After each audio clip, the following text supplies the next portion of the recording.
Assalamualaikum warahmatullahi wabarakatuh.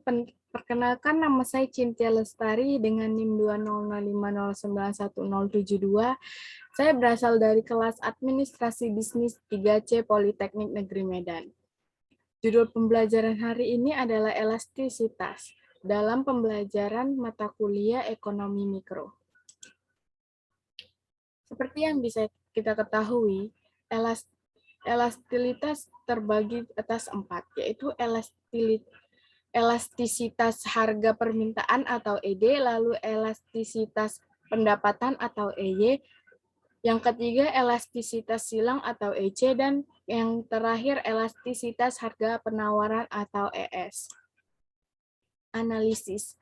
Dalam analisis ekonomi secara teori maupun praktek sehari-hari sangat berguna untuk mengetahui sampai sejauh mana responsifnya terhadap permintaan terhadap perubahan harga. Oleh sebab itu, diperlukan dikembangkan satu pengukuran kuantitatif yang menunjukkan sampai mana dia besarnya pengaruh perubahan harga terhadap perubahan permintaan. Ukuran ini dinamakan elastisitas permintaan. Perubahan harga juga menimbulkan akibat yang berbeda terhadap jumlah penawaran berbagai barang. Ukuran kuantitatif sebagai akibat perubahan terhadap perubahan jumlah barang yang ditawarkan dinamakan elastisitas penawaran. Lalu masuk kita ke yang pertama, yaitu elastisitas harga permintaan atau ED. Seperti yang kita ketahui, elastisitas artinya kelenturan atau kepekaan. Lalu, elastisitas permintaan merupakan ukuran kuantitatif yang menunjukkan perubahan kuantitas permintaan suatu barang sebagai akibat dari perubahan harga. Faktor-faktor yang mempengaruhinya yang pertama yaitu ketersediaan barang pengganti. Karena jika barang substitusi yang tersedia semakin banyak, maka permintaan pun cenderung lebih elastis. Hal tersebut terjadi disebabkan oleh pembeli yang bisa membeli barang lain, bahkan jika harga yang dibelinya itu berubahnya hanya sedikit. Permintaan juga bisa menjadi tidak elastis karena tidak ada pengganti barang yang cocok. Lalu persentase pendapatan pembeli. Semakin tinggi harga suatu barang, maka dapat dikatakan bahwa elastisitas akan cenderung lebih tinggi. Hal ini karena konsumen atau pembeli akan lebih berhati-hati dalam membeli barang tersebut. Inilah yang bisa kita sebut dengan efek pendapatan dan pengaruhnya pun cukup besar. Lalu yang ketiga yaitu kebutuhan. Kebutuhan juga menjadi faktor yang mempengaruhi elastisitas permintaan. Jika suatu barang sangat dibutuhkan, maka permintaan cenderung menjadi tidak elastis karena pembeli tetap akan membeli tanpa memperdulikan harga tinggi atau rendah. Lalu yang keempat yaitu durasi atau jangka waktu. Biasanya perubahan harga yang semakin lama, maka menyebabkan elastisitas juga akan semakin tinggi, karena konsumen memiliki waktu dan juga kesediaannya dalam mengubah perilaku konsumsinya itu. Lalu yang kelima yaitu loyalitas merek. Loyalitas terhadap suatu merek adalah faktor yang mempengaruhi elastisitas permintaan, karena bisa mengurangi sensitivitas terhadap perubahan harga. Dengan demikian, permintaan akhirnya menjadi tidak elastis. Loyalitas ini terjadi akibat kebiasaan atau karena adanya suatu penghalang untuk berganti merek. Lalu, secara garis besar, elastisitas permintaan dapat ditulis sebagai ED, persentase perubahan jumlah barang yang diminta per persentase perubahan harga. Lalu masuk kita ke elastisitas harga permintaan. Elastisitas permintaan merupakan perbandingan rasio atau perubahan relatif jumlah barang yang diminta dengan perubahan relatif harga. ED persentase perubahan barang yang diminta per perubahan harga barang itu sendiri. Atau bisa juga disingkat seperti ini. Lalu hasil perhitungannya. Jika ED lebih besar dari 1 disebut elastis. Lalu jika ED lebih kecil dari 1 disebut inelastis. Jika ED sama dengan 1 disebut unitary elastis. Jika ED sama dengan 0, disebut inelastis sempurna. Lalu jika ED sama dengan tidak terhingga, disebut elastis sempurna. Ini adalah gambar kurva elastisitas. Jika ED lebih besar dari 1 disebut elastis, artinya jika harga naik atau turun sebesar 1%, maka permintaan pun akan turun atau naik lebih besar dari 1. Permintaan ini permintaan elastis ini terjadi jika perubahan permintaan lebih besar dari perubahan harga atau E lebih besar dari 1. Artinya perubahan harga diikuti jumlah permintaan dalam jumlah yang lebih besar. Contohnya seperti barang mewah. Dan kurva ini contoh kurvanya. Kurva permintaan lebih landai terhadap sumbu Q. Lalu gambar kurva inelastis. Jika ED lebih kecil dari 1 disebut inelastis. Jika harga naik atau turun sebesar 1%, maka harga permintaan akan turun atau naik kurang dari 1%. Dan permintaan inelastis ini terjadi jika perubahan harga kurang berpengaruh pada perubahan permintaan atau E lebih kecil dari 1 seperti yang kita sebutkan tadi. Artinya perubahan harga hanya diikuti perubahan jumlah yang diminta dalam jumlah yang relatif lebih kecil. Contohnya permintaan terhadap beras. Lalu ini adalah gambar kurva unitary elastis. Jika ED sama dengan 1 disebut sebagai unitary elastis. Artinya jika harga naik atau turun 1%, maka permintaan akan naik atau turun sebesar 1%. Dalam permintaan elastis uniter ini terjadi jika perubahan permintaan sebanding dengan perubahan harga atau tadi E sama dengan 1. Artinya perubahan harga diikuti oleh perubahan jumlah permintaan yang sama, contohnya barang-barang elektronik. Ini adalah contoh kurvanya. Kurva ini tidak landai dan tidak curam. Lalu kurva inelastis sempurna. Jika ED sama dengan 0 disebut sebagai inelastis sempurna, yaitu jika permintaan tidak peka terhadap perubahan harga. Inelastis sempurna ini permintaan yang terjadi bila mana perubahan harga yang terjadi tidak ada pengaruhnya terhadap jumlah permintaan atau E sama dengan 0. Artinya bahwa perubahan sama sekali tidak ada pengaruhnya terhadap jumlah permintaan. Contohnya seperti obat-obatan pada waktu kita sakit. Lalu itu kurvanya akan inelastis sempurna, kurvanya akan sejajar dengan sumbu Y atau sumbu P. Lalu inilah contoh kurvanya, kurva permintaannya sejajar dengan sumbu harga. Ini bentuknya adalah vertikal. Lalu gambar kurva elastis sempurna. Jika ED sama dengan tak terhingga disebut sebagai elastis sempurna. Artinya jenis permintaan ini terjadi jika persentase perubahan permintaan sebesar 0%, maka sedangkan persentase perubahan harga sebesar A%, dengan kata lain meskipun harga berubah lebih tinggi atau lebih rendah, lebih tinggi lebih tinggi X%, permintaan tetap tidak akan berubah atau 0%. Ini contoh kurvanya lebih landai terhadap kuantitas, yaitu horizontal. Ini adalah contoh yang dapat kita lihat dari elastisitas permintaan.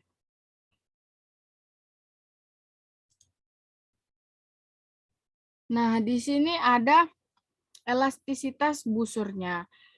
Untuk menghindari hasil yang berbeda dapat digunakan rumus elastisitas titik tengah dengan menggunakan titik A dan titik B dengan menggunakan rata-rata atau average. Ini hasilnya jika kita menggunakan elastisitas busur yang menggunakan average. Lalu ada contoh kasus. Jika diketahui apabila harga X Rp500, maka permintaan sebanyak 100 unit. Turunnya harga barang X tersebut menjadi Rp400 menyebabkan naiknya jumlah barang yang diminta menjadi 150 unit. Berapakah besarnya koefisien elastisitas permintaan barang X tersebut? Bisa kita lihat, jawabannya adalah ED minus 2,5. Maka ED 2,5 lebih besar yang berarti elastis. Jawabannya bisa kita lihat dalam kurva ini. Lalu faktor penentu elastisitas permintaan. Yang pertama, tingkat kemampuan barang-barang lain untuk menggantikan barang-barang yang bersangkutan. Lalu persentase pendapatan yang akan dibelanjakan untuk membeli barang tersebut. Lalu jangka waktu di mana permintaan itu dianalisis. Jenis barang yang dibutuhkan, barang pokok, barang merah, dan barang normal.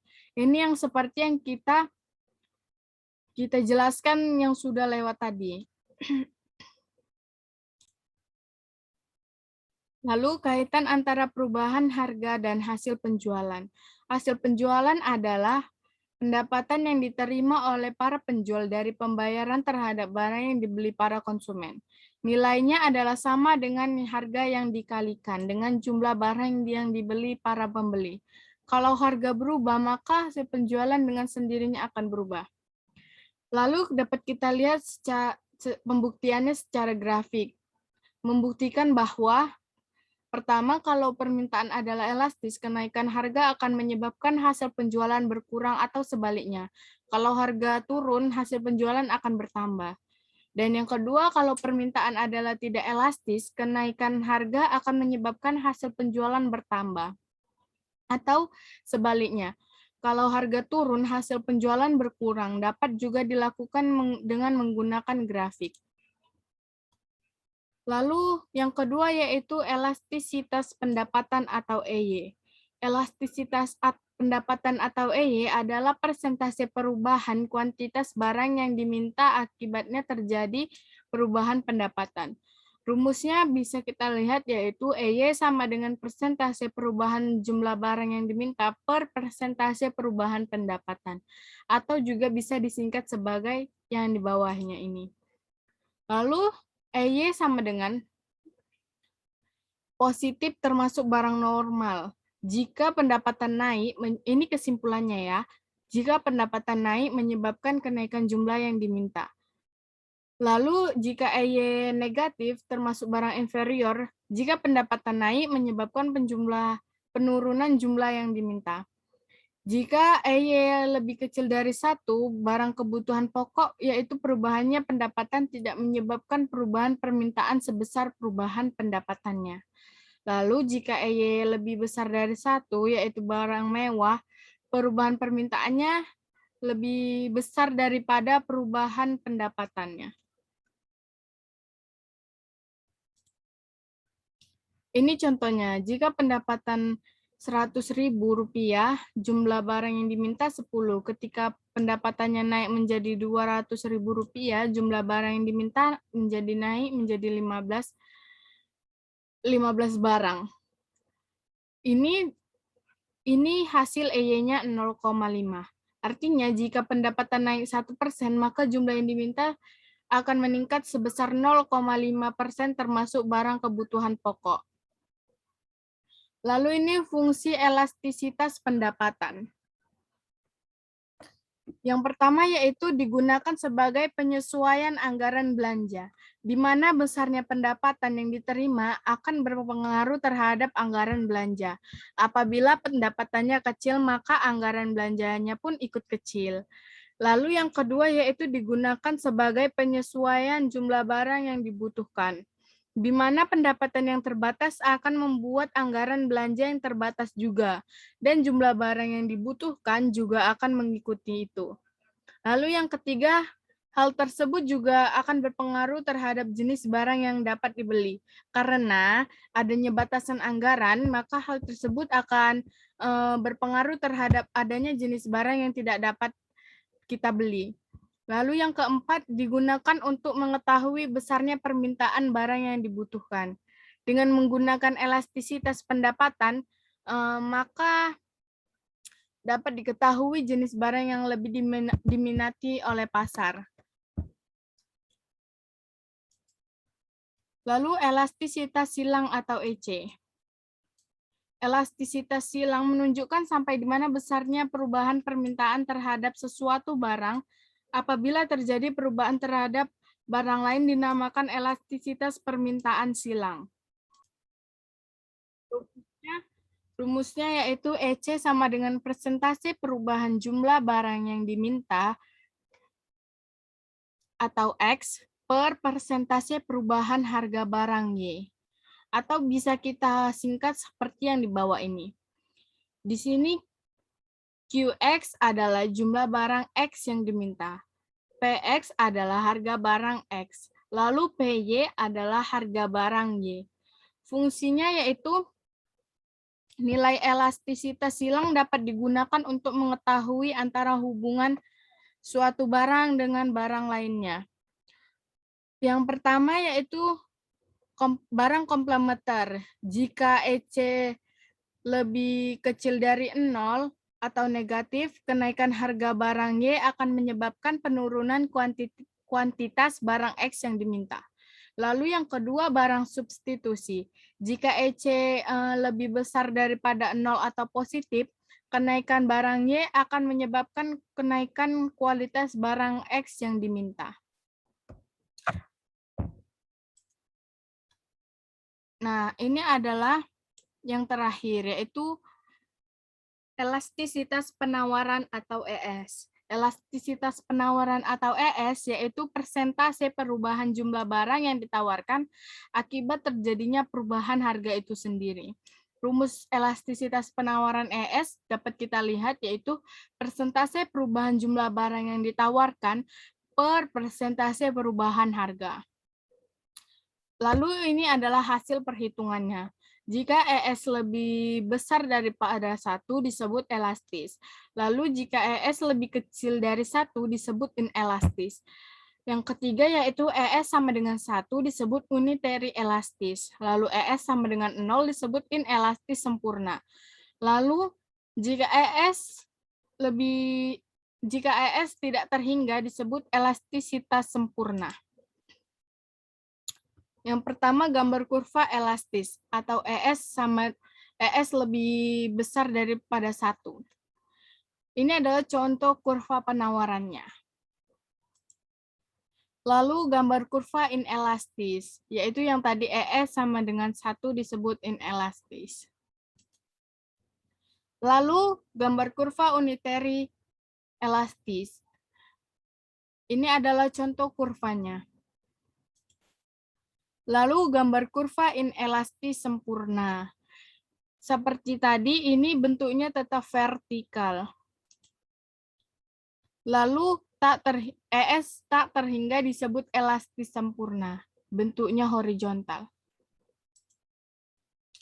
Faktor-faktor yang mempengaruhi elastisitas penawaran yaitu yang pertama, sifat perubahan biaya produksi, dan yang kedua, jangka waktu analisis. Baiklah, itu saja yang bisa saya sampaikan. Kurang lebihnya saya mohon maaf. Saya Cynthia Lestari, undur diri. Wassalamualaikum warahmatullahi wabarakatuh.